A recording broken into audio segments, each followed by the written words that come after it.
Dapat bang sambahin ng mga Kristiyano si Maria? Kung oo, bakit hindi natin mababasa na si Jesus o ang mga apostol ay sumamba kay Maria? Wala naman Katolikong sumasamba kay Maria bilang Diyos. Kayong mga bagong henerasyon, huwag niyong paghaka-hakaan ang mga pananampalataya ng RCC o ng mga ninuno natin noon. Tandaan niyo, ang bawat salita ay maraming magkakaibang kahulugan. May mga salita noon na dahan-dahan nang nawawala. At may mga bagong salita. At may mga salita na damadami ang kahulugan, na ang ginagamit ay ang mga dinagdag, tulad ng salitang Ginoong Maria. Maraming kumokontra nito, dahil di naman daw lalaki si Maria, ngunit ang salitang Ginoo ay may iba't ibang kahulugan. Unang-una na yung salitang, Ginoong Maria, ang salitang Ginoo ay maraming kahulugan, isa na rito na ito'y ginagamit sa neutral gender na pumapatungkol bilang isang pagrespeto at pagka-noble, tulad din ng may salita patungkol kay Mary na may iba't ibang kahulugan sa banyagang salita. Ngunit ang piniling kahulugan ng mga kontra sa Katoliko ay yung masamang kahulugan, na at tinuring nilang masama si Mary,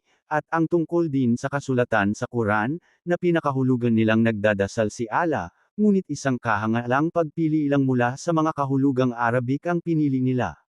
Ngayon sa sinabi nilang sinasamba raw ng mga Katoliko si Mary, dahil sa Hail Mary, at Hail Holy Queen, ito'y hindi pagdasal o pagsamba kay Mary, at ito'y hindi dasal, ito'y pagpapaabot lang ng mensahe. Kaya nga klarado, Hail Mary pray for us, at pray for us O Holy Mother of God. At hindi ito ibig sabihin na si Mary ay ina ng Diyos Ama, ito'y tumutukoy sa pagkaina ni Mary sa salita ng Diyos na pinagpakatao ng as, na natukoy sa aklat ng Genesis, na sa Quran ay, we, na pinaging anak rin ayon sa Psalms 2 verse 7. Kaya tinawag ni Elizabeth na kinasihan ng Spirito, si Mary na Mother of my Lord, o Mother of my God. Iba ang anak ng tao, ito'y tumutukoy lamang sa Deuteronomy 18 verses 18 to 19, ang Psalms 2 verse 7 ay kausap ng Diyos rito ang Kristo, salita o Diyos na Jesus, at ang Messiah,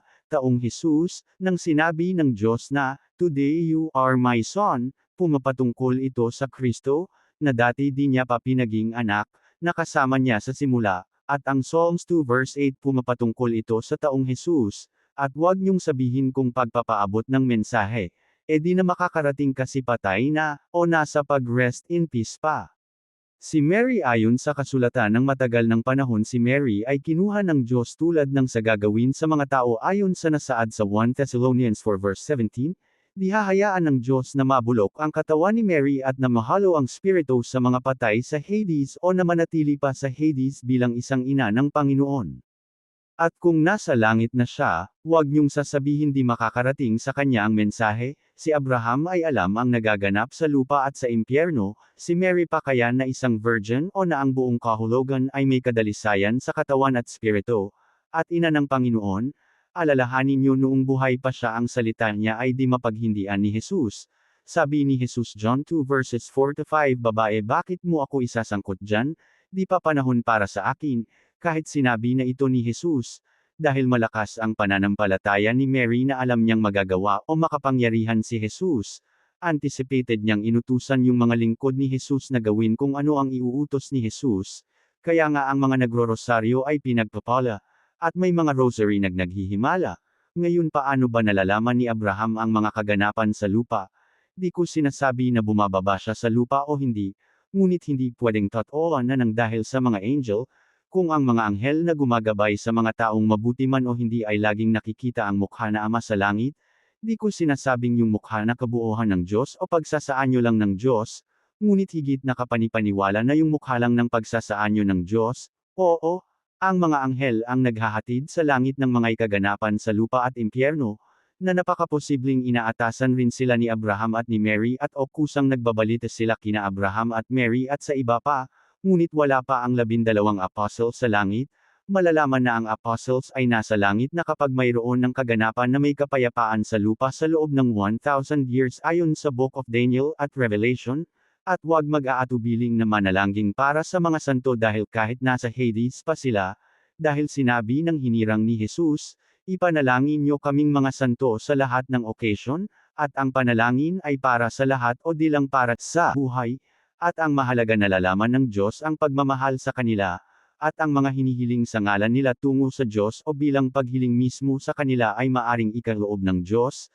Ang Diyos ay marunong at malawak ang isipan at alam ang lahat, at sa panahon nasa langit na sila, malalaman na nila ang mga mensahe nyo, sa pamamagitan ng mga anghel. At huwag niyong sasabihin na dinidiyos ng RCC si Mary dahil siya ay ina ng Diyos kaya Diyos na rin siya, yan ay udyok ni Lucifer sa inyo. At huwag niyong sasabihin na sinasamba ng RCC si Mary dahil minsan pag nananalangin ang Katoliko ay nakaluhod sa harap ng imahe niya. Tandaan niyo, sa Old Testament ay lumuluhod ang mga tao sa lingkod ng Diyos, o sa harap ng gate ng matuwid na tao, o ang lingkod ng Diyos lumuluhod sa matuwid na tao, hindi dahil sa sinasamba sila, ito ay dahil sa kung ano-anong kadahilanan na ayon sa kalooban ng Diyos.